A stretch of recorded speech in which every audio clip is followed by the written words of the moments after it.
You know what it is. Yeah.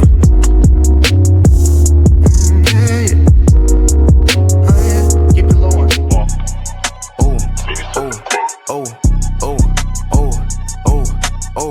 Yeah. You know what it is. Yeah.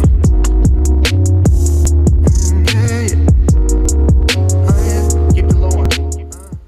What's going on, y'all? You know what it is. It's your boy Vari. And we are back on the You Know What It Is podcast. Today, I have a very, very, very special guest, man. Let's talk smack. Came back. Thank you, my friend. You Talk know some smack I was with us. coming back. Come Yeah, on, man. man. That's Yeah, taking man. a little hiatus. You know, my personal pod was taking up so much fucking time that I was like, look, Vari, you're working me too hard. Oh, my It's God. R&R. Look, yeah, I can't be there Tuesday, Wednesday, Thursday, Friday anymore. I need just a little bit of time to get caught up. But That's I'm how back. hard I was working, y'all? Damn. Yeah, I gotta working calm like a down. fucking slave. I gotta calm down. We got Miss Randy in the building. What up? And Bye. our special guest today, Robert Hoyle. My man. All day, every day. Judge, ref, you know, realtor. Hey, you the whole damn thing. Yeah, he does a lot. He does a lot out here. Everything. Sir, I can knock you out and put you in the Well, today we wanted to talk to him because, you know, this is like family. My father-in-law and him were in the Air Force together. So let's actually start there. You know, where you from? You know, how did you get into the military? Things like that. All right, well, going back to the beginning, Pittsburgh, Pennsylvania. Grew Okay. up poor. I think my mother made $400 a month. If you can imagine trying to survive off of that. You know, I had to take my future into my own hands. So Right.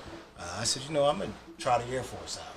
You know, it was I wasn't as tough as this guy to be trying to deep I'm sea not dive tough. and all that craziness. I just want to give me an office job Oh. where I can go to lunch, work out. We all get paid the same. Exactly. Yeah, you work your ass off or you sit at a desk, you're getting paid the same. So. Exactly. So that was my path, man. You know, just try to make something better for myself, and that's the journey I went on. Okay. Yeah.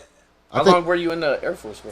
21 years. Oh. Blackjack. Yeah, I said blackjack on a bus. That's right. I'm gonna take a drink just in celebration of you. Celebrate that, brother. Got me drinking this Henny. I'm gonna be fucked up by the end of this You're going to be episode. smooth. Yeah, So you're gonna be Randy, chilling. I'm You're gonna be throwing good. up Nah, man, you're gonna be chilling. So, but going back to what you were saying, like with Tony, your father-in-law, you know, we were on the Thunderbirds together. Yeah. Now, I'm probably messing you up there. You're like, damn, Like- Black Thunderbird? Dang. When he says it anytime, I'm like, damn, like I just be looking at him. He's like, yeah, there was a whole group. I'm like, a whole group? Like, nah, you know what I mean? So it's like, how even was that, you know, to be, were you a pilot or were No, you no. a crew chief? Like, No, Tony was the crew chief. Right. So I worked in the office. So my Okay. job was to make sure that they were able to go out and do the air shows, get paid, all that kind of good stuff. okay. Yeah, so no, I was good. Now the pilot thing, they saved that for the officers, which is cool. You know, occasionally we did get a chance to fly in the back seat, like Tony did a lot. But That's all you ever talk about. oh yeah, He got that flight simulator at the house. I know he'd just be reminiscing. Like, damn, if they would have just put me in the cockpit. Give me the stick. Give me the stick. I got 20,000 hours of flying time. That's right. Yeah, exactly. Simulated hours. Exactly. That's right. But he kept it real. But that was our connection, being on the Thunderbirds together, and from there, we just stayed Yeah. together. You know, Yeah. that's brotherhood. Yeah. So, that's a task to get into the Thunderbirds. Oh, it surely was. You know what I mean? It's like, Yeah. so you went everywhere with them? Everywhere. We would do shows from March to November. So I'm trying to remember the number, like 60 shows, maybe somewhere like that. So I wouldn't go out every week because I'm gonna tell you what, it wreaks havoc on your family. Yeah. You know, you're always going from like, let's say, was it Thursday through Monday? Never seen your kids on the weekend when they're off. You know, so it's tough. Yeah. So is that like TDY? TDY. Yeah. Okay. Yeah, temporary duty. Okay. Exactly. Yeah, see, I was, because I was in the Navy. Okay. I don't know if Tony ain't tell you that? No, he said Wow. he let it be raw. He just ripped the Band-Aid off and said, go on in. All right, yeah, well, I joined the Navy right after high school. Okay. And I just went in kind of the same reason. I wanted to have my life in my own hands, and I wanted to be able to, make money for myself. That's what my uncles and them told me. Go in the military, make some money, you make something of yourself, and then you It's a good start. It's it's a great start. Yeah. So it's like I took what I could from the military, and then I got out, and now I'm building what I can, because all of the things that I took from the military helped me get to where I'm at right now, helped me build what I'm building right now. You did a great job. Thank you. Well, I got to ask you, where you from? I'm from here. Oh, from Vegas, really? You joined the Navy. Yeah, because my uncle's from Philly. Okay, from And You know what it is, he, Philly. Your uncle could fight. Oh yeah, for sure. Oh, yeah. Oh, For sure. All my uncles could fight, but he was a cook in the military. He was an MS. Okay. And when I was deciding, because I decided early, I was like, yo, I'm going to the military because I don't want to stay at home. I don't want to go back to school. Like, high school was cool, but I used it for what I needed it for, and I felt like it was just social. You know what I mean? Like, at the end of the day, a lot of the stuff that they were teaching us is not really life skills, and to live life, you have to, live it. It's a bunch of bullshit. Right. Right. So you go So, in there and you learn a bunch of bullshit that you're not gonna remember, 5 or 10 years from now. I don't remember shit from high school. Yeah.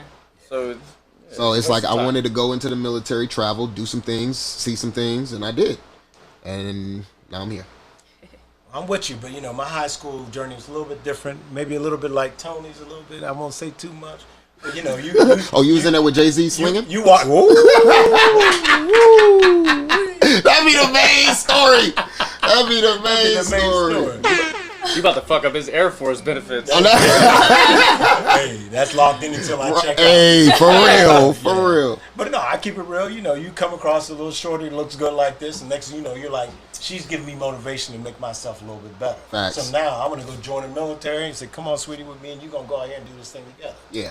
Yeah. So I gotta say, you women, big motivation. That's how it was when I was coming through high school. Well, I mean, Yeah. because at any point, Tony could have been like, no. Because I had to go meet the man, ask the man for his daughter's hand. Right. You know what I mean? And at that point, it was like, he could have just been like, no, I don't know you like that. Like, who are you to take my daughter and you're going to the military, and he's been in the military, he knows, you know what I'm saying? So it's like, for him to be like, to take that chance on me. We You know cut what from I the mean? same cloth. Yeah, so it's like, he's like, oh, I understand. And he sees it, and I appreciate him for that. That's You know what I good. mean? I love him for that. Yeah. That's good. You got a good one. Yeah, yeah, for sure. For sure. You know what I mean? But back to you, man. So after the Air Force, what happened? So 21 years of doing that, I decided I want to still go about and do my thing.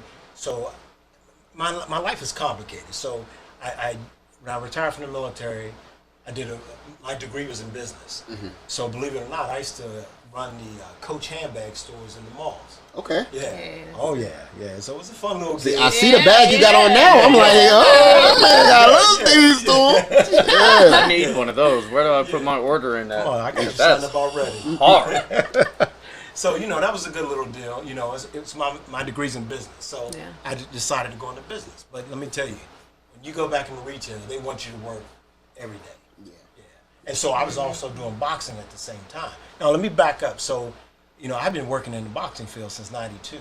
So my While career you were in the Air Force? military- Okay. Oh. Man, Okay. my career in the military, I worked at UPS.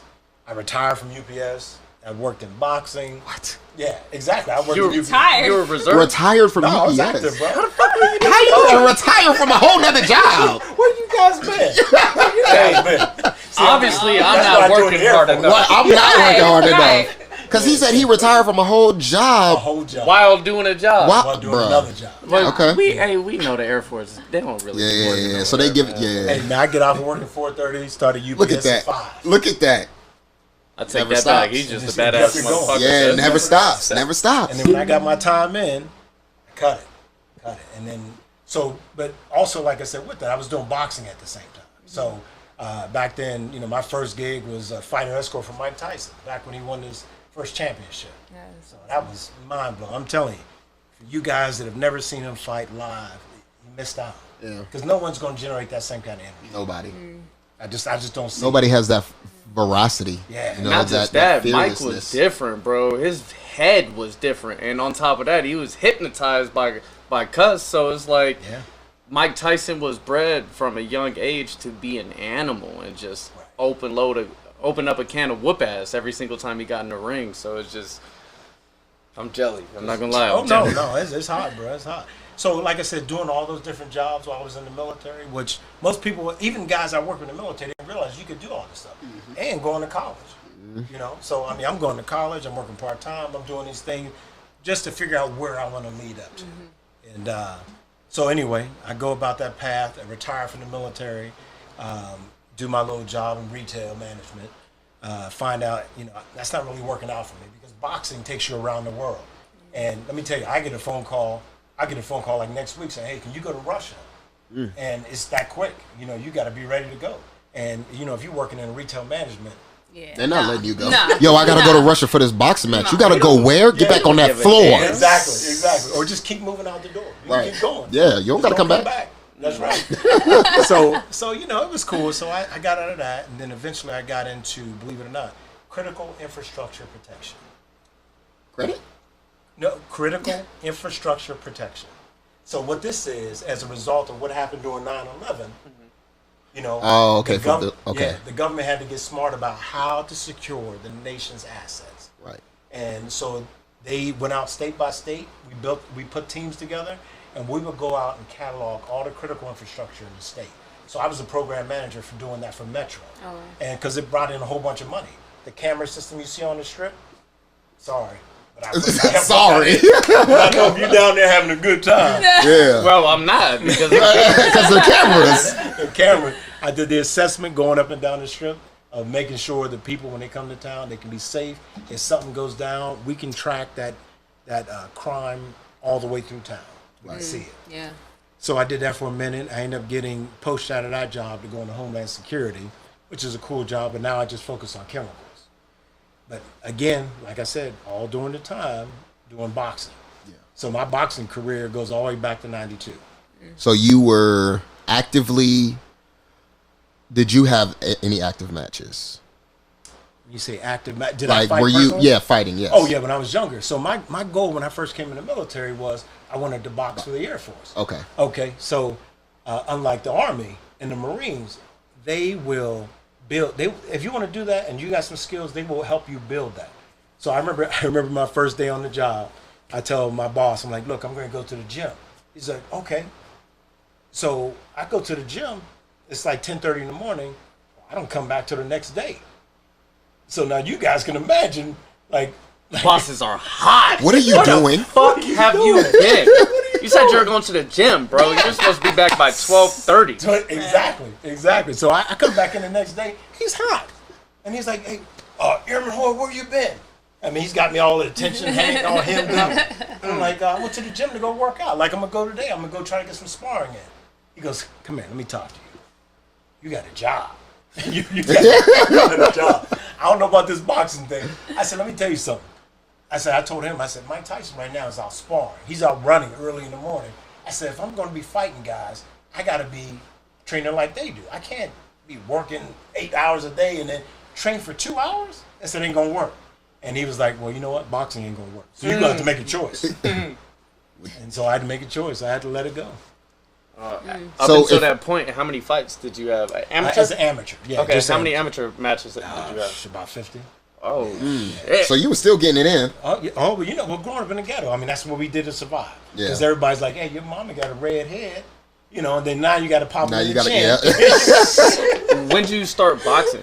Shit, man, I've been boxing since I was 11. 11. Yeah. So all of your time when you were growing up, your mom wasn't making that much money, so I guess your savior, if you will, was the boxing ring. The neighborhood. Yeah, those guys, man, they step in and go, hey, you want to fight? All right, we'll help you get your gear. And so that was the spark right there. That's what. Yeah. I mean, well, you're looking for ways. If it's football, basketball, boxing, baseball, or the military. Yeah, and then I knew guys that can run. I mean, but once you race against a few guys in the street and you see how fast they are, they go, oh, it's gonna be football. And then you go down to play basketball and you get crossed up one time. You get crossed up one time, or You can't jump. This 10-year-old dunking on you. Oh.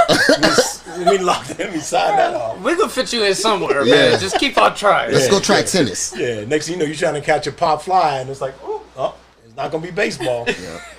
So You might as well take it to the military. there you go. There you go. But these hands, man. Oh yeah, those hands. You know, they still work. I think that boxing is the equalizer in life. Because like you're saying, not everybody could play basketball or football. Not everybody is 6'8" and could jump 40 inches off the ground. Or not everybody could, is 225 pounds of muscle and they could run a 4.40. Exactly. But boxing is, you're the same size as me. It comes down to skill and how much you want it, your heart, and how much did you put in? You got to put it all in because Yeah. I tell you, I work in the gyms now with a lot of fighters. I just throw a name out there, Gervonta Davis. He just threw the name out there. He threw the big name out there. Well, I'm gonna tell you what. Working in sparring sessions and seeing this guy fight, and see him move up and fight bigger guys. Growing up, I remember guys, picking on you, but I used to have friends her size, and they jump in the gym and throw 225 up 20 times like it ain't nothing, and they her size, and it just don't. It blows your mind. You take for granted like, okay, I can handle this. No, next thing you know, she get a handle on you, and she got you pinned up against the wall. Hey, Like, no. how this handle? That's real because, like, I was a gymnast for 20 years. And, we look little. We look like, like we might not be able to do a lot, but then half the time we're doing conditioning, and particularly abs, and we're just, like, killing the football, basketballs, baseball players. They don't got no core strength. And it's like, dang, like, you strong like that? The looks can be deceiving, Yeah, trunk is everything. So, Yeah, like I it said, is. I look at her, I think of Gervonta because you see this guy. He looks average. I'm not gonna knock him. He just looks average. But man, he hits like Tyson. Yeah. He does. And when he rocks these guys, it makes an impact. Craig? Oh, my bad. Go ahead. Like right now, you're saying that's one of the guys that's sparring in the gym that you're at, right? Well, yeah, I've done tons of guys. So he's not in training right now. Right now, But yeah, okay. back when he was in training. But have you been to any of his fights? Oh yeah. Well, I did the co-main event on his fight when he fought Barrios in Atlanta. You Yes. reffed it or you judged I judged it? the fight just right before his. Okay. So I got a chance to see him fight. But like I said, I've seen him spar. Let me tell you, the real fights are in the gym. Yeah. When they get to the ring, It's show. Especially in TMT. yeah. You go down to TMT and you get thrown in the doghouse, you got some beef with another guy, and you get in the ring, they're like, all right, we ain't doing any corner stops, any round stoppage. You guys get in here and you Just handle fight. that shit until someone quits. Now my disclaimer, that only happens when I'm not there. Because when I'm refereeing there, we got 3-minute rounds, we give them a 1 minute break. All right, it's more organized. Yeah. The doghouse is different. You never seen it? You never seen that where they just go in and just As I'm let me leaving. just sit- Yeah. Oh, as I'm leaving. As I'm leaving. You never stay to watch? They can Never do the just sit fight. there? Oh, no, because No? that's dangerous. I'm going to tell you, boxing is real. And like Yeah. what you said, it's an equalizer. Yeah. And you can go in and you can rock it. Hey, man, remember, this is swimming. Yeah. It's a jellyfish you got in your head. And you get that jellyfish that's smacking around too much. It's going to have repercussions for That's right. sure. That's right. Yeah. So, you've been around Tank. The fact that you're talking about his power, the fact that this dude, correct me if I'm wrong, just went up 2 weight classes and still got the TKO. Doesn't make sense. That dude is different. Doesn't And make sense. how old is he? 25? Yeah, 26? He's young a cat. kid. He's Yeah. younger than us. Yeah. He's a young guy. Javante that's that next guy.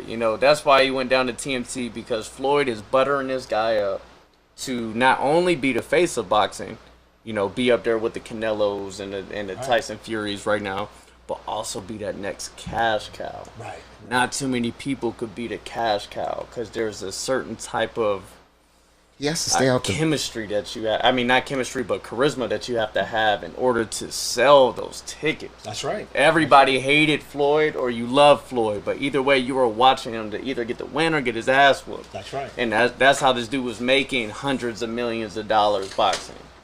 That's unheard of. The first $1 billion athlete with no sponsorship. No Figure that out. sponsor. $1 billion. He sponsored himself. Yeah. That dude is different, man. Y'all doing hand gestures and shit. We fucking up? No, She's probably talking about me. no. He said do one of these. She said. I guess it's the time to pour up when you're It's ready. a dance move. I'm ready whenever you All are. right, let's do it. Let's do it. What I was gonna say about Javante is that he just got to stay out the media. No, you need to stay in the media. Not the negative shit though. How much negative shit does Gervonta get? Wasn't he just in there? Never mind. I'm gonna just leave that alone. Yeah. I'm gonna just leave it I mean, alone. No, talk that shit. It's just one of those things that you have to. You know what? I will tell you this: Floyd developed a blueprint on how to be successful. Right. Just follow it. That's it. Just follow it. That's it. I mean, he don't drink. Nope. He don't. Well, shit. I don't know about none. Well, according to him, he don't drink, and all that. You talking about Floyd or Gervonta? Yeah, Floyd. Yeah, Floyd didn't drink, didn't smoke. He'll go to the strip club, throw $100,000, and then go jog home. That's right. There you go. Yeah. So he made a blueprint. I mean, just copy the. Why reinvent the wheel when you see what will make you $1 billion? Exactly. But you got to do the work in the gym. Yeah. And Gervonta definitely does that work. So let me ask you, there's a little rumblings going around. I don't know how serious, boxing promotions are going to take it, but Ryan Garcia was talking that shit to Gervonta. That's what boxing's all about. He said, I will whoop your ass by the 3rd round. You know what? And that'll get some people watching. And Ryan Garcia, again, another talent. Ryan Garcia. I mean, he don't look the part, but he can fight. He's a pretty kid, I think he's from L.A. Yeah, he can scrap. Trying to be the next Oscar. Yeah, and look at the Oscars fighting here in a couple weeks, this weekend, next weekend. Yeah, the celebrity stuff. Who's Oscar boxing? Vitor Belfort. Vitor, man. You talking about- Why would Vitor jump in there and take a boxing match with Oscar De La Hoya? Hey, man, they got that Vitor fight got power in his hands. They got that fight in him. He thinks he can beat him. How do Go you ahead. feel about these celebrity boxing matches? Like with the whole, what's the boy's name? Jake Paul. Yeah. And Tyron Woodley. yeah, and then his brother fighting Mayweather. Like how do you feel about these? Do you feel like these are? Because I see a lot of people saying that it's a disrespect to the sport, because these guys aren't really boxers. Well, I will tell you this. Working all the gyms that I do, I have had the opportunity of working sparring sessions with Jake. They have taught him how the foundational boxing skills. Okay, so he had to come in and do the work. And you can see the guys he's fighting, they want to knock him out. They want to hurt him. So he better learn something on how to keep them off of him, how to fight back or try to knock him out. Tyron Woodley you look at this guy, he's a beast. And, he gave Jake really a lot that he can handle. The other guys he's fought, sometimes it's taking that punch. That's an endurance too. You got to learn how to take that punch. Yeah. And just like Jake, he's had to learn how to take some punches and recover from it. Did you see how they said that he almost got knocked out? Did you see that little clip of where he stumbled a little bit? As an official, we review every fight and watch and try to figure out what should have happened. As a referee, you're going to miss something, and things happen. So, but in that case, yeah. That was a knockdown. Hey, homie was on the I road like holding that. on and I like shit. that. Official himself. Yes. That was a like knockdown. That was a knockdown. So, but going back to the celebrity boxing thing, it's kind of become, I have to ask you as a fan. See, I'm going to be honest with you. I'm totally wiped out from the fan thing. To me, I just see two guys fighting. So, to me, I'm trying to figure out who's controlling this dance. Is he controlling it or is he controlling it? I don't even, they're fan, whoever, that could be, like you were talking about Kanye earlier, and I think Kanye, somebody's talking about fighting Kanye in a celebrity fight. Kanye's not fighting. Yeah, but you see what I'm saying? I wouldn't even see Kanye in the ring. I would see no. whether or not he can put his punches together, or is he going to just get knocked out? Right. So Before you jump ahead, I got go ahead. a real question. go ahead. Okay. You say you didn't watch the Jake Paul Tyron Woodley. No. All right. That was horrible. You said Jake Paul was in the ring or in the gyms learning the foundation of boxing, and I will give him credit. He was sticking and moving. Tyron Woodley has dynamites in his hands ready to explode on anybody. So Jake Paul did a good job of keeping his distance, shooting the shots that he needed to shoot, and in my opinion, he won 6 out of 8 rounds. There you go. That's the fight. These guys did not throw any fucking jabs. They were not jabbing. They were not mixing it up. They were not, when they were throwing punches, they weren't getting off the line. They weren't catching anything. And for Jake Paul, hey, man, you're a YouTuber. You're making a bunch of money. Respect to you. I have nothing to say to you. But for Tyron Woodley, come on, man. You're a former champion in the UFC. Now, you have a wrestling background, but you have knocked guys out. You're telling me in all your fucking years of training, you didn't learn how to throw a jab? He's 40.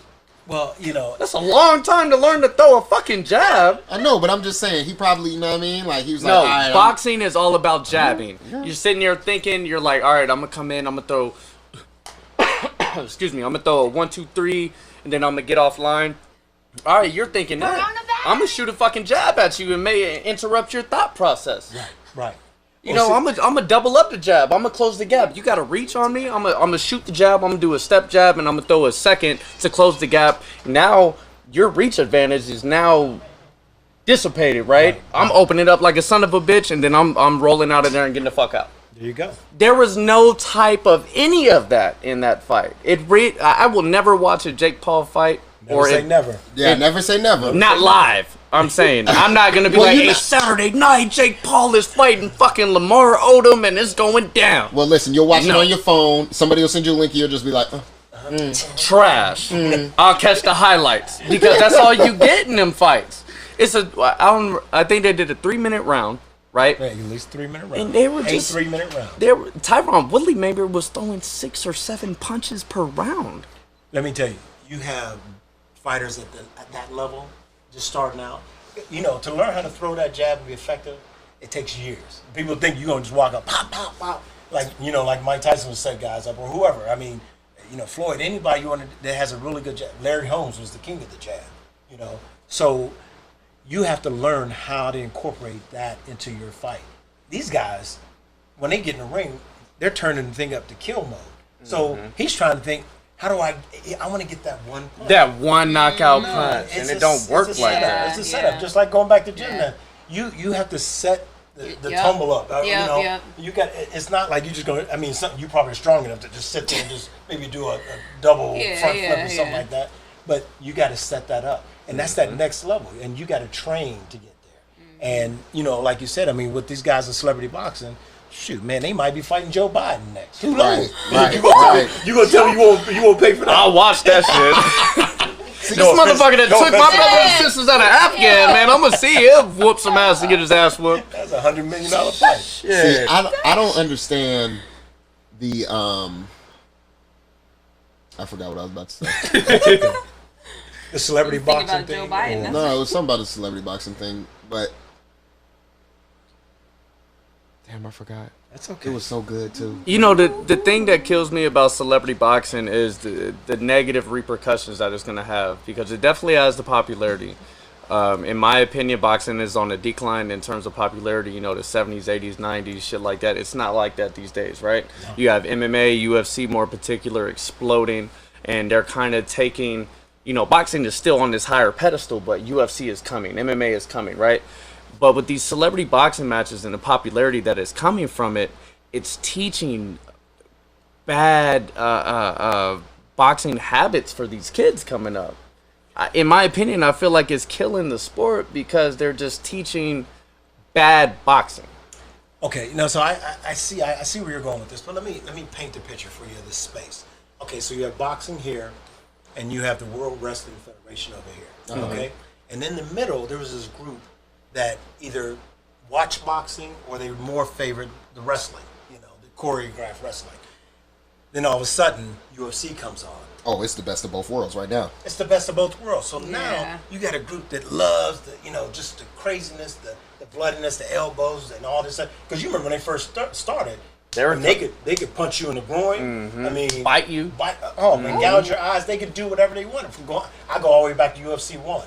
And I remember watching. I mean, you were talking about jiu-jitsu earlier. Boy's Gracie, he'd get that arm and pop that. That's how he was beating Ken Shamrock and was beating everybody. He's 180 pounds, beating 200, 300, 400 pound guys. Just by laying on his back. Breaking their arms. Laying on his back. Pop. That's what he was going to do. So anyway, so you got that group in the middle, and you just jump in whenever you get your thought back. You got that group in the middle that now they're blossoming. That's the UFC. They're blossoming and they're growing, and they did an incredible job of building that sport. Yeah. Okay, boxing's still good, but a lot of the big boxers that would have come up during the time, the LeBron James and Deontay Wilder. This guy, playing football, basketball. Now some of these guys, or you see now, are coming back from their sport in basketball. Lamar Odom, he's coming from basketball going into boxing. So. Just think about it. He might have been a hell of a boxer, heavyweight, if he'd have came in early in the game to learn the foundations. Coming in at about 38 or 40, whatever he is now, it's tough. And like I said, that chin, it just don't recover. Yeah. You know, It's not as strong as it would have been at 20. no, Right. no, Yep. not at all. Not at Or all. even at 15, 16. But to say that, you know, that they're ruining it for the, I see this now as another niche market. Yeah, Because it is. if this falls away, it's not gonna really hurt. It's not the going to hurt Levante. real Yeah, boxing. yeah. It's not. Yeah, it's not gonna hurt It's those not. guys. Caleb Plant or Canelo. It's not gonna Yeah. hurt. They are still going to be fighting in Allegiant Stadium or Dallas Cowboy Stadium. You know, filling it up. What about in 10 years from now, 15 years from now? That's This gonna is be gonna your be the son thing. fighting.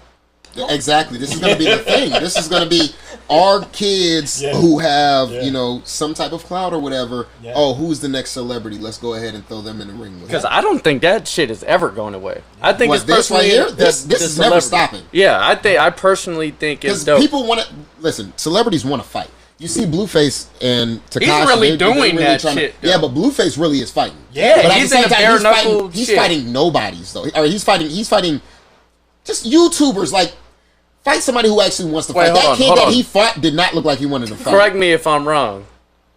The dude that Blueface fought in the bare In the knuckle bare knuckle fighting joint. championship, he was a fighter. He No. was signed to their promotion, or no? No, not the Andre whatever dude or whoever. The dude that There was Blueface a- fought. That was just some random guy. That was a YouTuber. Oh, he fought a fuck. YouTube guy, and he beat his ass. Hey, I know I'm shitting on YouTube fighters, man. Maybe I need to get in there and fucking You are show. a YouTuber, so Yeah, that's what I'm like. I'm just shitting on You myself, next. on my You people and next. shit. Yeah, he gonna get next. Hey, Somebody sign gonna challenge sign his me ass. up. Yo, they gonna like, "Hey, yo, man, he been talking go- too much where's the shit." sign up sheet? I'll go catch an ass whooping real quick for $1 million. Hey, I'm telling you, YouTubers wear If the bag is big enough, I'm pretty sure everybody will go in that ring. You know Not what I mean? everybody. But I look at- will. I will. Crazy. But look at this bag that the Paul brothers created. I mean, come on. For you, okay, think about this. Neither one of us, I mean, I've known Floyd for years, but he's not going to step in the ring with me. Right. And just the fact that this guy He gave who him was the time eating of day. Legos is now Eating Legos. now is fighting, you know, what's been claimed as the best fighter ever. You know what? In the Dolphin Stadium? I bet you. That's the part that pissed me off because I'm a Dolphins fan. So it's like you in my stadium, Yeah. That glorified sparring match. like Hey, I bet you when Floyd has these younger cats, you know, that he's training and building up, I guarantee you he goes harder than them on Tuesday afternoons than what he did against fucking Logan. Logan. Well, you know what? I got to give Logan credit. He was a bigger dude. So that's another thing, too. That's an adjustment. You got a bigger dude that knows how to, he's learning the foundations. And, you know, first, Floyd's smart enough, I'm not going to get caught. Because the thing is, That's a he's big throwing motherfucker, crazy yeah. punches, and you get caught. And then he's Anything going to make a happen. fool out of you. Yeah. You know, so he's smart enough. Okay, let me pace myself. Let me tell you, he can read these guys. See, these guys don't have the boxing IQ to be able to read another fighter. I mean, to know that, oh, he's about to move that right foot, and then I'm going to counter with this left hook. They don't have that vision. But you know what? Paul came out. I'm still blown away that he was able to put that fight together. Main event. I mean, I remember when he fought in L.A. at the Staples Center. Main event, 4-round fight attraction against the other YouTube guy. KSI, or some yeah. shit, yeah. My man, Ron, you go to the gym and you see how hard these fighters fight every day. You know, God bless them, but they will never have the same opportunities It's as the Paul 'cause brothers. they built that popularity beforehand. They did. And then they were simultaneously doing some type of training. I believe both of the Paul brothers have like a wrestling background. I think so. So there were Yeah, they somewhat look like of wrestlers. athletes beforehand. Right. But the fact that Logan in particular, the fact that he was able to step in the ring with one of the greatest ever, and he didn't get knocked out. Didn't get knocked out. Respect to him. Right. Respect to him. And that is huge, 'cause that somebody- that Logan whole had like done it. 40-pound, 50-pound difference, whatever it was, that don't mean shit. You know, when you're saying you can get caught, anything can happen. On Floyd's end, that means a lot. Yeah. But on Logan's end, you know, that don't mean shit. You That's still got to another- catch the guy. That's another 200 million viewers for him. Look, did you see me get knocked out by Yeah. the best? He can't help but win on that situation. Yeah, Oh, either yeah. way. Yeah. I think the argument for Jake Paul the whole time was, if I win, I just beat fucking Tyron Woodley. take it for what you will. Tyron has been on a downslide. He lost like his last 3 or 4 UFC fights, but it doesn't change the fact that this guy was a fucking champion. Yeah. So you got in there, and if you lose, you lost against a UFC champion. Right. If you win, you beat a UFC champion. Right. So like you said, it's a win-win, and they're both getting paid. I think they got paid like $2 million. That's a mill. There's a lot of fighters. Is a mill. And we ain't seeing it. I'll do 3 or 4 fights. I see this year, this is August. I've done about 10, 12 fights already. And I tell you, a lot of them fighters didn't make $1 million. Oh, and I'm talking about championship fights. Yeah. Like the winners? The winners. Yeah, I'm talking about the winners not making $1 million. Shit. Making $1 million. Look at Clarissa Shields. Yeah. One of the greatest, arguably the greatest female boxer ever. Yeah. And I remember her talking about numbers. She did more numbers than Adrian Broner, his last pay-per-view, but she got paid a fraction of what this dude got paid. See what I'm saying? So there's a lot of variables that are out there. Right. So to get that kind of money, you got to have that following. And like what you're doing, hey, I applaud you. If you got a business built on YouTube, man, nurture it, grow it, because you see what you can do. Yes, it takes time. You got to be dedicated, man. You got to put in the work to get shit like what Vari's doing. This is great. This is beautiful, man. Yeah. This looks so good. I remember, the late nights that we done had, and we were talking, and we're like, man, we're trying to get to this. Right. And the fact that Vari's here, man, that's just a step in the right direction for him to be the next Jake and Logan Paul-esque. Right. So, yeah, YouTube has a lot of potential, depending on what you take advantage of. Well, I want to say this to the camera, Vari. I'm proud to be here. This is a privilege because this couch is comfortable. I feel like I'm on the ground level, and then when you take off and you start ignoring me, that's okay. Because I'm gonna rob you and steal your shoes. Damn. I'm gonna make it old school. I could never. You can bully him and shit. You at that? You could be at the house. You could pull up at any time, so I could never ignore you. Yeah, he said, I'm going to steal your shoes. I'm going to steal your shoes. What size you were, 11? Knock you 20? Yeah, your size. Right. Oh, man. Yeah, but last thing on the celebrity boxing thing. If you had to choose, who would you see?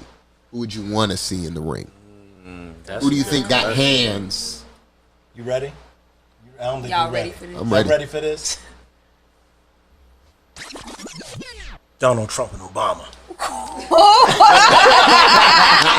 That's what I want to see. We already know who winning that. Hey, somebody gonna be winded too quick. Hey, Barack about to knock his hair off, that's man. Okay. You better stop. Barack will be like, Little toupee. I don't think you really want that. As a referee, hey, you better show me something. I'm not stopping the fight. Get your hands up. Yeah. Get your hands Get up. your hands up. You still in the fight. Let's go. Mm-hmm. Yeah. I'm gonna build a wall in between this ring. I'm just saying. I mean, anyone else beneath that?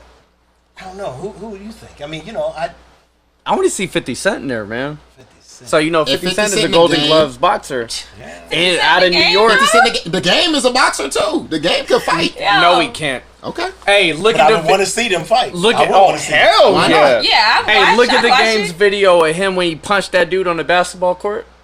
Horrible punch. That was embarrassing. I would have lit his ass up with 3 and got the fuck out of there. See, but if the game gets in the gym and gets that punch right, you give the game 6 months. Hey, Rob just said it takes time to get that punch right because Logan and or Jake and Tyron obviously didn't do it. You know who I would really, really want to see? Kevin Hart fight anybody. At the end of the day, Kevin Hart can fight. I've seen a video of Kevin Hart fight. He has hands. Wow, I've never seen that. In Philly, he was fighting behind somewhere. Some fan ran up on him. This was like a long ass time ago. Some fan ran up on him and he was like, "No, look, don't stop the camera. I'm just gonna whoop his ass right now." Damn. And he whooped his ass. Yeah. What? I'm about to Google that as soon as I go home. Google it. Google it. I think it's still out there. I mean, he got enough money to where he could get it deleted, but I'm pretty sure it's still out there. Kevin Hart whooping somebody's I ass. just don't feel like he's got a lot of haters. I mean, everybody kind of What? I hate Kevin Hart. Oh, okay, yeah, okay. I hate his comedy. I love who he is as a person, Okay. a businessman, all that other shit. He is really good. shit on his I last do stand not on like him. his comedy. Him and Marlon Wayans, both good businessmen, horrible comedians. Well, Marlon Wayans Wayans did good in Aretha though, because he was beating the hell out of Aretha on that movie. Wait, what? There's Oh an damn, Aretha I movie? get it. Oh yeah, you gotta see Aretha. Don't be. Hey, he Yeah. hates What is on this? What Marlon is this? A Wayans Lifetime so movie? much. no, I'm serious. A 3-hour movie at the movie theater. 3 hours. 2 and some change. Aretha. Yeah. Who When played did this Aretha? drop? Yeah. Oh, ESPN. Oh, the Respect movie. Yes, that did come out. Yes, no, he's in that. Yeah, Marlon. Yeah, I think it's one of the Wayans brothers. I think It has to be Marlon. So he's Yeah. beating the brakes off of Jennifer Hudson in the Hey, movie. I ain't gonna give it away, but I'm gonna tell you what. He mixed it up. He surprised me. So he played a Okay. serious I was expecting actor. white chicks. It Oh. wasn't white chicks. It Yo, wasn't one I chick. just feel like anytime I look at him, even if he does play a serious role, it's still like he's trying to be serious. It's not like, oh, he's just Marlon Wayans. It's like, oh no, that nigga is trying to. So Jay, I'm gonna tell you. Man, you keep If on you get a hating. chance We're about to to have see a it, YouTube match. I think it might change because I'm the same way. Because sometimes it's hard for me to see somebody beyond who I've seen. You Yeah. know, Yeah. and just like with Kevin Hart, I struggle with him in movies. I prefer to see him do stand up than do movies sometimes. But I'm gonna tell you who really jacked me up back in the day was who was the guy that played Iron Man? I'm looking at you. Robert Downey I'm going Jr. to the white guy. Hey, I know my Robert Downey whiteys. Jr. I know my whiteys. We know Don't even too, trip. shit. Don't even- Robert Downey Jr. Yeah. So you saw the movie? What was that? He played a war movie. oh, Tropic Thunder, Tropic hilarious. Thunder. Yeah, Bruh. but I'm gonna tell you what. There was points in the movie when I didn't realize that was him. Me too. At the sitting there beginning, going, this when is I a first real- watched the movie, Yeah. I did not until somebody was sitting next to me and they was like, "Yo, that's Robert Downey." I was like, "No, it's not, bro." And then he took the stuff off, and I'm like, "What? He's a dude playing another dude." That's right. And I'm gonna tell you what. Damn. It made me. It educated me right then. That, man, that dude's a good actor. Yeah. Because I'm telling you, he fooled me. I'm sitting there watching him in makeup. I'm going, damn, he's the dude playing a dude, Yeah. playing another dude, and have me confused. The thing that fucked me up with that in particular was when I watched that movie, I was sick as a dog. I had like 101 fever. I was barely conscious, and I'm watching it. I'm like, man, this dude is funny as fuck. Had no idea it was Robert Downey Jr. Yeah, I watched that whole movie just because of him. That movie is very quotable, and he has a lot of. I think he has all the quotable, other than Booty Sweat. Yeah, Because at the beginning, when the movie first started, I'm sorry, we off on a tangent now, but when the movie first started, and it started with that opening of him singing that song, I was like, yo, like, we got the wrong movie. We're at the wrong place. This is a bootleg of something. This the wrong street. Right, like, but no, that movie was definitely hilarious. Robert Downey Jr. did his job on that. But that's what I be saying. Like, when you're an actor or a comedian or whatever, just be in the role. You know, I want to believe you in that role, and I can't really believe Kevin Hart or Old Boy in any other roles. Go watch Kevin Hart in Paper Soldiers. Everybody keeps saying go back to his first movie, and I don't want to do that. Why? His first movie was a serious role. But was it good? It was a good movie, man. Well, Paper Soldiers? Paper Yeah, people Soldiers. keep saying It came out like 02. It came out before Soul Soul Plane. Plane, yeah, Soul Plane. Soul Plane, I Soul find Plane. being his best movie. okay, I have to agree with you there. But hey, didn't Central he do the other Intelligence. one when he played the babysitter, the old white guy, you know, the guy that was dying? No, I never because that seen was that a one. movie that was based off of another movie. It's true. It was the one with the girl from Game of Thrones, and she was watching Right. the British dude. So, like, it's the same thing, but just Kevin Hart babysitting Bryan Cranston. That's it. That's it. That dialogue must be out of this world for people to watch that shit. What you mean? It must have been real good. Kevin Hart not being Oh, funny and- in what, 20, when it come out? 2018? Like 18, 17, something like that. Yeah. If you're not funny, we're not trying to watch it, Kevin Hart. Don't be serious, bro. Yeah. But No, the but if fact you're that being you're saying funny- it's a good one. It was a little different, but like I said, going back to Wayans, you see Aretha in her Respect movie. Yeah, I was. I'm gonna check out the surprised. movie. Yeah. Damn, I forgot that Yeah. came out. Yeah, I'm gonna It go It check just that one out. dropped, I though. It didn't- just dropped. I need to check it. It's an incredible Oh, journey. that's with Jennifer Hudson. Yep. Yeah. That's right. So, I have a question for you. Okay. In terms of being a boxing ref, how is it being in the ring with people trying to beat the shit out of each other? And when do you dictate when you should jump in and break shit up versus not breaking it up? Because I know some fights are in the clinch a lot Right. versus, Mayweather in the latter years of his career. If it got into the clinch, it was an automatic breakup. Okay. Well, that's a good question. And are you fearful of getting knocked out? I got, okay, so I'm glad you said that too. That should Because be this all captured, ties together. I go to the gym and train just like the fighters. Right. And the reason why you do it is you got to build up your timing, your commands. You got to see how people react to you in the ring. And the fighters now find that it's valuable to them to have that other person in the ring, because that's what it's going to be like when they go to work. Right. So you need to learn how to fight with this third person in the ring. So I have my dressing room instructions. So I'll tell a guy, if you're in a clinch and you guys are working in there, I'm going to let you fight. I'm not going to rob you of what you trained to do. But as soon as you get clipped and you disengage, now is when I really got to keep my eye on you, because now you're just going to start taking punches. So this is what I'll do as a clue. And I tell both fighters this. If you disengage, I'm going to yell at you to show me something. I'm going to do this gesture because your chief second is going to be in the corner watching me. He's going to be watching you and then watching me on what I'm going to do with you. Right. So when I say show me something, that's to tell me that you're still in the fight and you're going to do something. So I tell him, you can do one thing, you can run away. You can two, you can hold him. You can fight back. But you need to do something to show me that you're still in the fight. Because if you're still standing there just clip, clip, clip.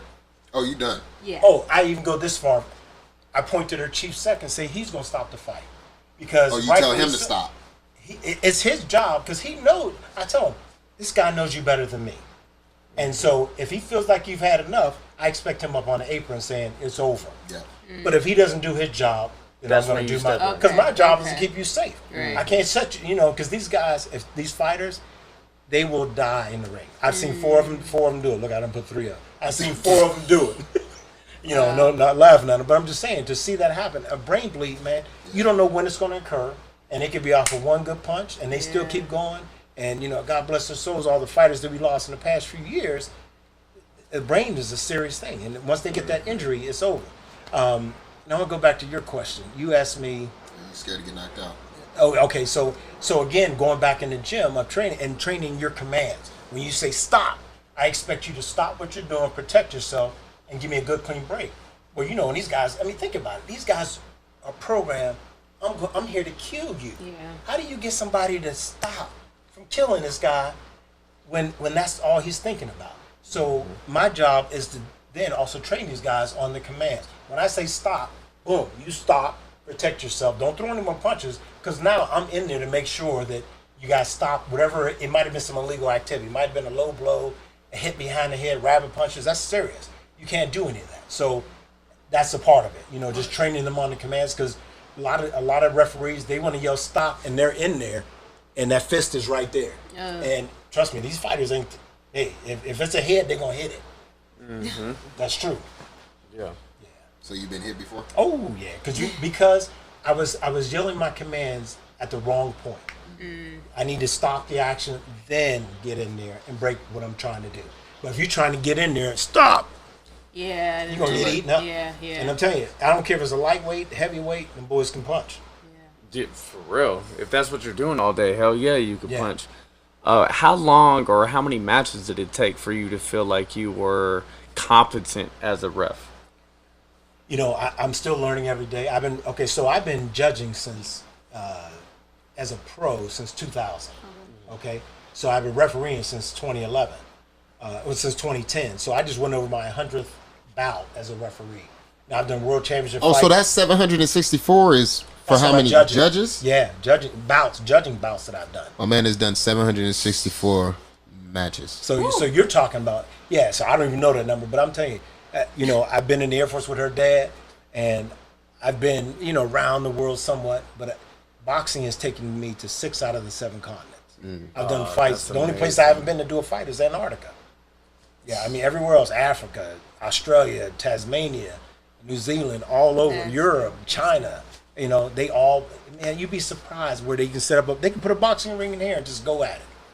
And pay-per-view numbers go through the roof, depending on who it is. It'll be 50 cents in the game, like you said. They can fight right here in Javari's studio. I'm going to promote that. We need that. 50, bring your ass down to Let's Vegas go. and get your ass in the ring, man. We got a little spot for you. That's It's like game. Don't be eight- scared. 8 or 9 foot ring, so y'all gonna have to stick and move just a little bit. We'll tie one foot together. Yeah, for real. I had to step in the tire. Yeah, exactly. 50 might knock him out if they do that. Possibly. 50's a big dude. I got another question. Okay. So, Timothy Bradley, Manny Pacquiao. Okay. Before I continue, you were not involved. Right. All right. No. What the fuck was that all about?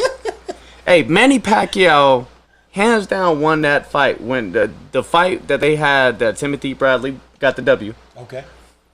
Manny Pacquiao beat the brakes off of Timothy Bradley, and you could see Timothy Bradley say it after the fight ended, I just couldn't get the job done. Wow.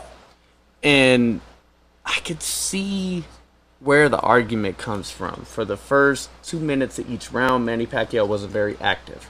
But that last minute, he just beat the shit out of him.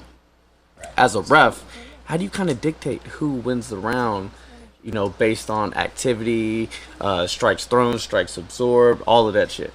Okay, so now you're going back to the responsibility of the judges. So the judges have the responsibility of scoring the fight on effective aggression, ring generalship, defensiveness.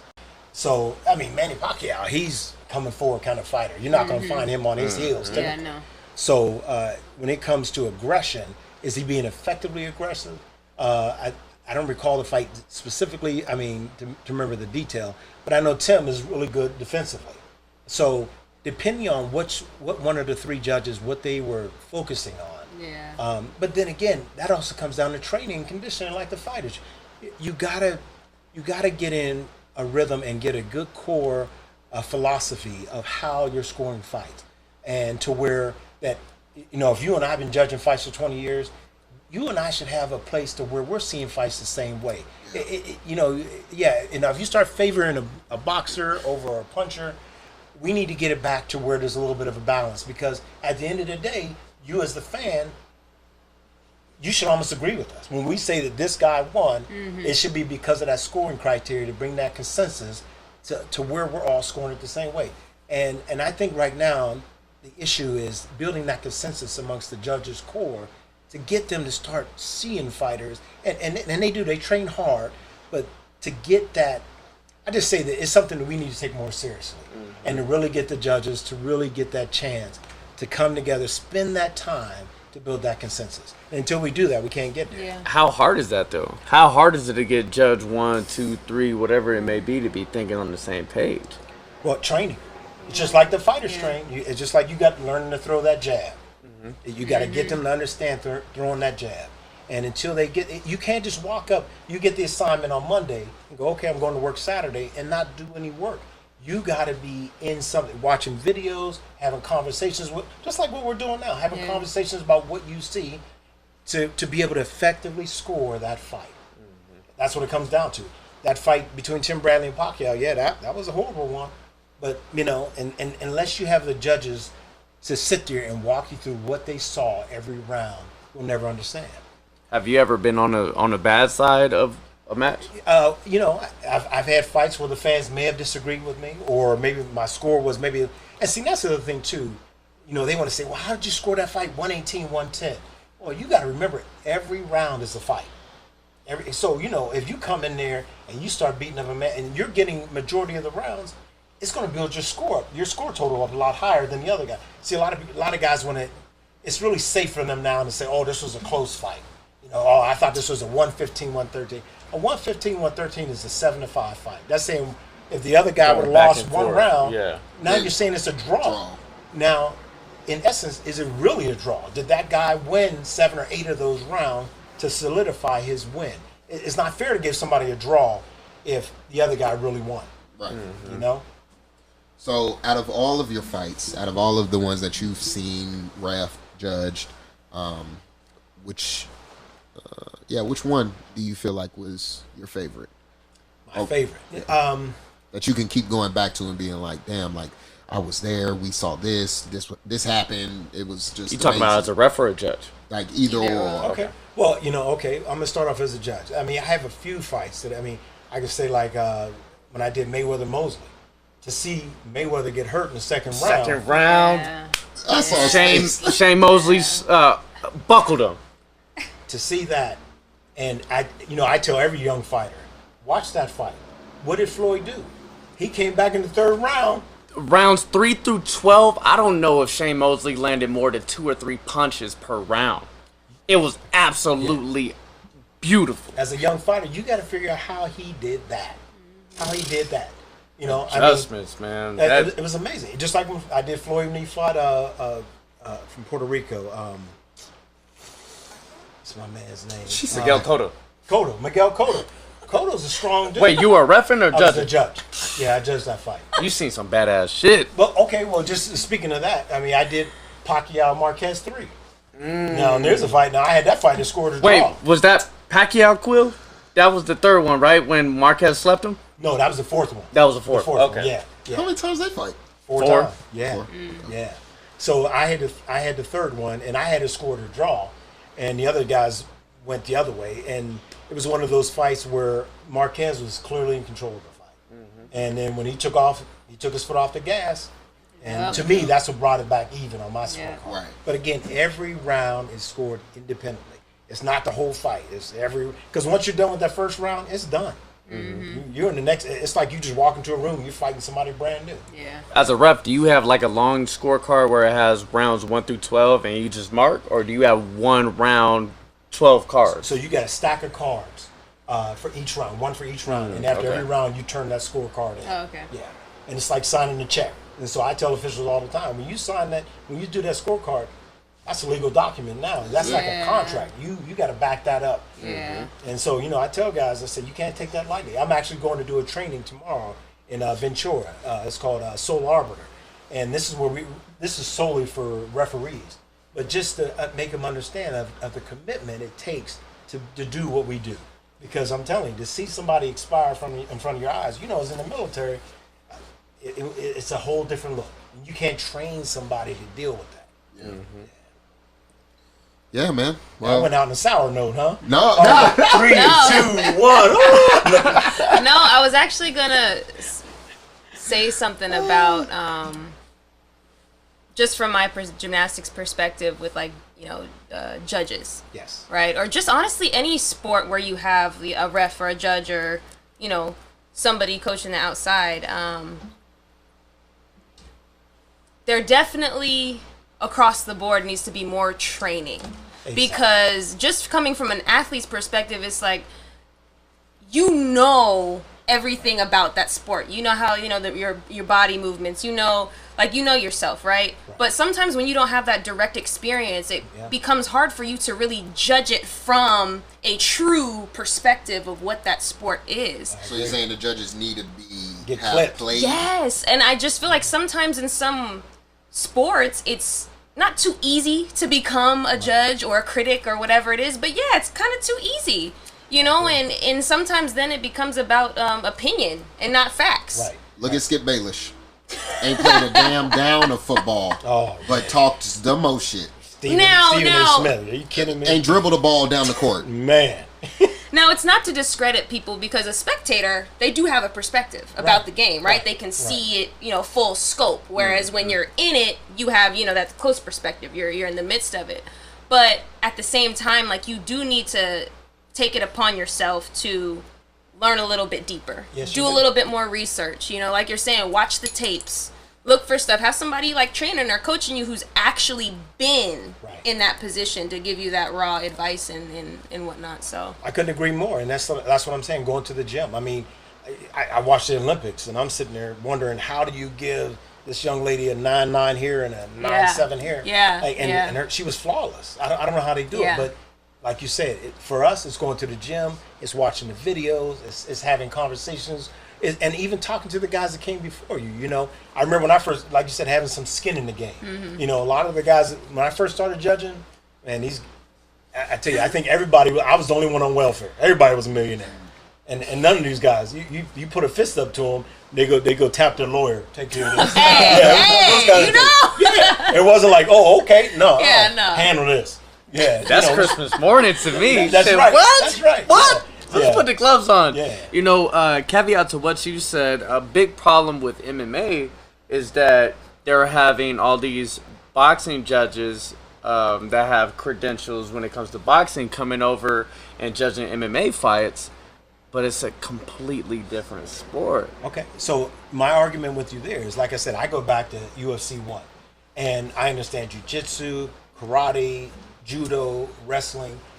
You have to have that knowledge. And so, like what she says, I invested in that. So, I mean, I got it. I know what a rear naked choke is like. I know when somebody's about to set some guy up for an arm bar or ankle. They have to get that training as well.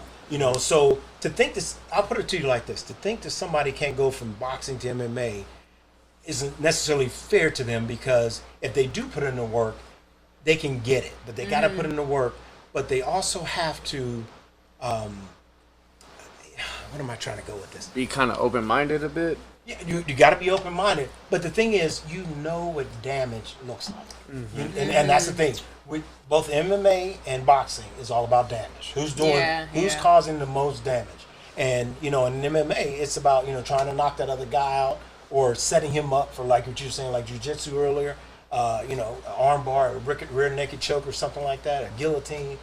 You have to know what this guy's doing. You can't just sit there and this guy's taking some punches and he's just doing that because he's hoping to get one of those arms so he can wrap the guy up. You know, it's all a setup. Oh man, that's tough. As a ref, you're sitting there and you're like, as you said, this guy on the bottom just absorbed 4 or 5 strikes, but then he took those 4 strikes to set up, you know, the most perfect arm bar or you know, whatever type of submission that he's doing. That's tough on a judge to be able to score that. But see, that's the knowledge of the sport, like she mentioned. You know, you got to know what they're doing. They're speaking a language. You just got to learn that language. You got to have that pride as a ref, just saying, hey, I'm going to be the best at this, and I'm going to have an understanding of every single facet of MMA in order to adequately judge this fight. Well, in all fairness to my fellow officials, I'm going to tell you what, you're only as good as your last fight.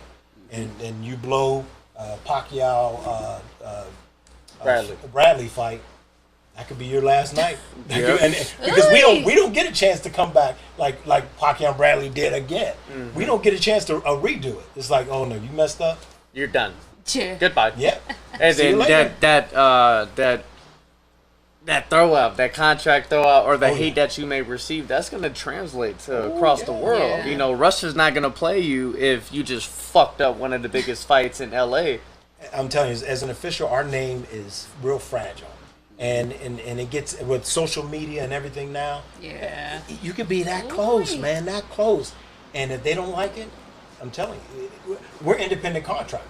Okay, so that's one thing people don't realize. I'm licensed to the state of Nevada, but I'm still an independent contractor, and I work for other organizations that might call me and say, hey, can you come do this fight?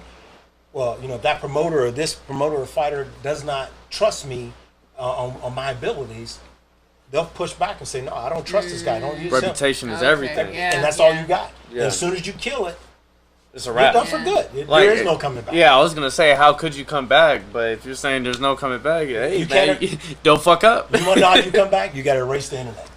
You got to erase, Control, Alt, delete the internet and start all over. It's a wrap.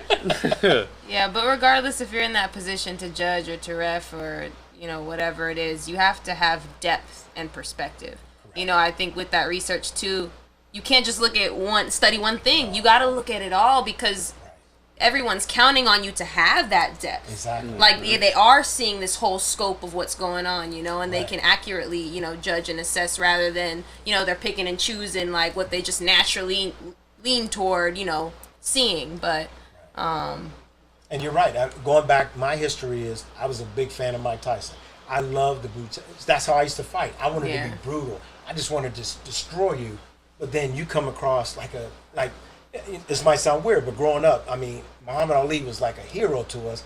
But I didn't really like that prettiness and just kind of outboxing a guy. I didn't really like that. But then here comes a guy that just wants to destroy you. That's my mindset. Just erase you. But then after a while, you start appreciating a guy that can set you. I'm telling you, that setup is beautiful. And when you can execute it, the guy's down, it's an easy night. You know, one thing that I've learned to appreciate to the highest level is footwork. That's so fucking hard, to get your feet and your hands to be on the same page. And if you're, you know, you shoot a combo and then you're offline and then your feet aren't tangled up, your feet are in the right place, you could jump off, you know, going this way or going this way. That's tough. So when you find those people that normally the crowd boos, that are just fundamentally sound. Exactly. Those are the people, when you're a true fan of that sport, those are the people you appreciate the most. That's right. And just like footwork, man, that takes as much time as the jab. You know, like you said. And just trying to get your feet right when you're hurt, you know, or you're exhausted. I mean, come on. You run 5 miles and try to dance after that, your feet are not going to cooperate. Yes. Your mind, your feet, your trunk, your core, I was gonna everything say, got that's to where be that on core the same come page. in. You gotta, you Yeah. gotta have that. Man, that's a tough I one. think I'm gonna hit a 10-pack when I get out. Just because. Working on, yeah. She's reminding us we got to work it, Hey. guys. She mentioned core 4 times. Yeah, we already. did. All right, so when we done, we about to be outside. Okay, all right. okay. I'll How's sign up class for that. going? Yeah. But last question, like, so last year you were the only ref wearing masks. Man, I tell you, what an amazing. Okay, so let me back up. So yeah, they decided to bring boxing back. Now, boxing was one of the first sports to kind of break through during the pandemic. Yes, it was. I remember that. So you know, man, I don't know. Just like I showed up here today with my mask. You know, I've been vaccinated. I'm trying to do all I can do, and you know, you guys are behind me to get you guys back to normal. I mean, to where you guys can travel, you can hang out and do what you do. So here I am presented to work. You know, I show up and I'm just like, wow, do I wear my mask or do I not wear my mask? And I'm sitting there thinking, you know what? I'm just going to keep my mask on. When I did my instructions, I asked both fighters, can you understand me speaking through this mask? And they're like, yeah. They said in Spanish, so I didn't know. I'm just kidding. See. All right, bet.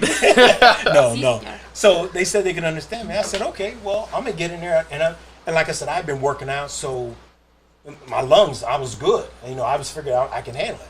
So I get in the ring and I do an amazing kid from Cuba that's fighting for the promoter at that time, and a guy from Sports Illustrated is watching the fight. And matter of fact, he was only really watching to see this kid fight. Right. It had nothing to do about me.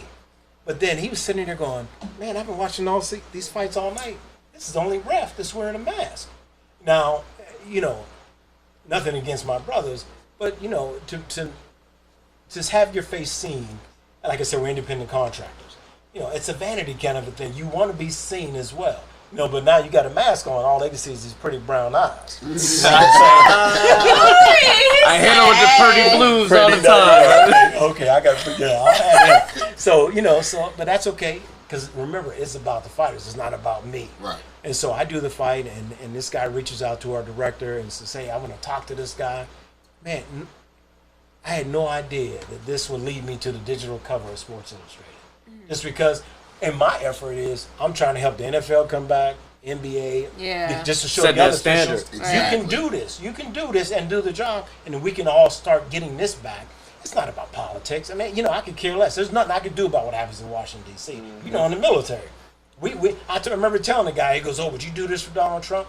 I said, he's the commander-in-chief. I ain't got no choice. Yeah. For real. You know, you know, this is what I signed up for. So, you know, so I just was like, you know what? If this is going to get us back to normal, Right. Robert Hoyle's doing his part. Do Yeah. my And part. if I can do yeah. it, it is what it is. Starting with yourself. Yeah, I mean, and Setting the standard. but I mean, and in talking with the sports writer, I mean, he made it clear. He was like, you know, Rob, going forward, I mean, you guys don't realize. I mean, we're talking about COVID-19, but hepatitis, HIV. You know, I'm gonna tell you, I've done fights where guys have showed up fight day just to find out that they were HIV positive. Oh, Now you can't fight. You see what I'm saying? It's I'm real not- now. I'm Yeah. not mixing nothing with you, dog. Yeah. No, HIV I don't want none of that. Don't hit me. That's Hepatitis. crazy. And you know, people don't realize. I mean, the body fluids in that ring, Yep. Yeah, no, it's it's there. I mean, I'm telling you, Yeah. I've done fights in Mexico just covered in their blood. In their blood. And you know, and you don't realize what's getting in your mouth and in your eyes. yeah. People don't think about that. That's Your eyes, I mean, come on, these are sponges. And you know, you got stuff coming in them, and where's it going? Right on in. It's an open door. So, you know, my thing going forward, you know, is the mask thing over? I don't think it's over, man. I tell you, because I think now that there's a precedence now with this whole virus, where this is, you know, people ain't talking about AIDS anymore. You know, Right. You know, You're talking about Corona, like Yeah. Corona is AIDS or something. Yeah. You know what I'm saying? Right. It's like you come back home, and you're like, oh, baby, I think I got the Corona. Who you been with? Right. Yeah, I knew you was gonna catch the Corona, fool. Should have stayed in the house. You should have stayed in the house. You know, out there messing around, catching Corona. Man, it's horrible, but Corona. I just hope we get better from it. Yeah. yeah. Yeah, man. Takes a herd, takes a community to be on the same page to be able to get through something like this. And you look at the dynamics here. You know, we all got to be on the same page. It don't matter what skin color y'all, because it's getting everybody. Yep. Is. Doesn't matter if you're young, you're old, you're in shape, you're out of shape, you're white, you're black, you wear a mask, you don't wear a mask. You got the shot, you don't got the shot, you still get the. It's fucking people up. Yeah. So, on a lighter note. Let's end on a lighter note. Yes, you know what I mean? Let's end with the fact that you have been in the ring with some of the most badass motherfuckers. There we go. And it was a true privilege and blessing for me to sit on this couch with you and have a conversation because I am a big boxing fan. I do like to box. And to be able to sit with you was an honor, and I truly, truly appreciate it. My privilege to you. I tell you, just to throw something back at you, you know, you can go back and watch me when I'm trying to break up Tyson and he bit Holyfield's ear off. And, I try to get I know Tony probably talks about it. Like, bruh, I saw Tyson swing on you. Oh, yeah, he goes, Rob, I saw Tyson swing on you. All right, that's going to be clipped into this video. There you go. Oh, there you go.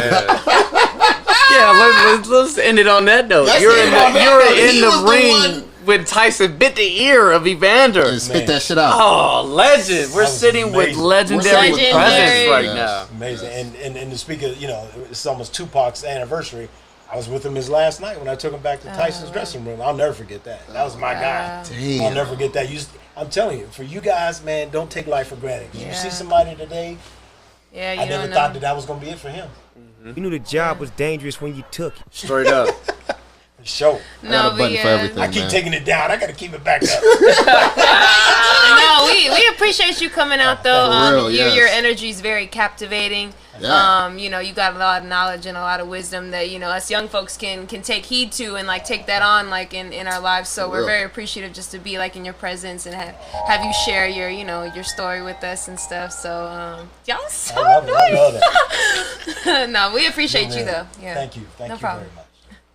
Yeah, so that was another episode. You know, this one was great. I want to thank my guests, Randy, Mac, and Robert, of course, for coming through and, you know, sharing the stories and letting us know what, you know, this boxing life is really about. So we'll see y'all next time. Catch you on the flip, man. You know what it is.